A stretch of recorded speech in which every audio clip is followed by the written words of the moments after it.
2023년 오송 지하차도 참사 당시 소방당국의 대응이 적절했는지에 대해서도 논란이 큰데요. 당시 대응 상황을 허위로 보고한 혐의로 재판을 받은 소방서장 등에 대한 1심 법원의 선고가 나왔습니다. 송근섭 기자가 보도합니다.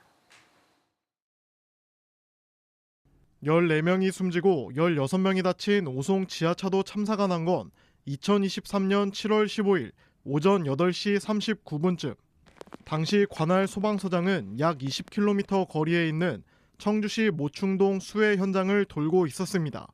소방서장이 참사 발생을 파악한 건 지하차도가 완전히 침수된 오전 9시 10분을 넘어섭니다. 참사 현장에는 오전 10시가 지나 도착했고 그제야 재난 현장을 통합 지휘하는 긴급 구조통제단을 가동했습니다. 하지만 소방당국은 참사 이후 국회 등에 오전 6시 25분에 대응 1단계를 발령하고 곧바로 통제단을 가동했다고 보고했습니다.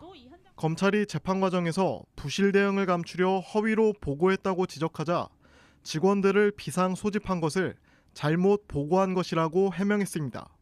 1심 선고를 앞두고도 참사 대응에는 문제가 없었다는 입장을 고수했습니다. 하지만 법원은 인명구조 활동과 별개로 이들의 혐의가 가볍지 않다고 판단했습니다. 청주지방법원 제11형사부는 허위공문서 작성 등 혐의로 당시 소방서장에게 징역 1년에 집행유예 2년을 선고했습니다. 당시 예방안전과장은 징역 8개월에 집행유예 2년을 선고받았습니다.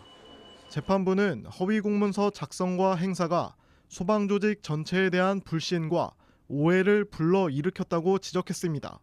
다만 인명구조에는 어떤 영향도 없던 점을 고려했다고 양형 이유를 밝혔습니다. 소장님, 오늘 선고 결과에 대해서 혹시 하실 말씀 있으실까요? 항소는 하실 건가요? 오송 참사와 관련해 소방과 경찰, 자치단체 공무원 등 모두 40명이 재판을 받고 있습니다. 김영환 도지사와 이범석 청주시장에 대한 검찰 수사는 아직 마무리되지 않았습니다. 검찰 관계자는 최선을 다해 관련 증거 등을 면밀히 검토하고 있다는 기존 입장을 유지했습니다. KBS 뉴스 송근섭입니다.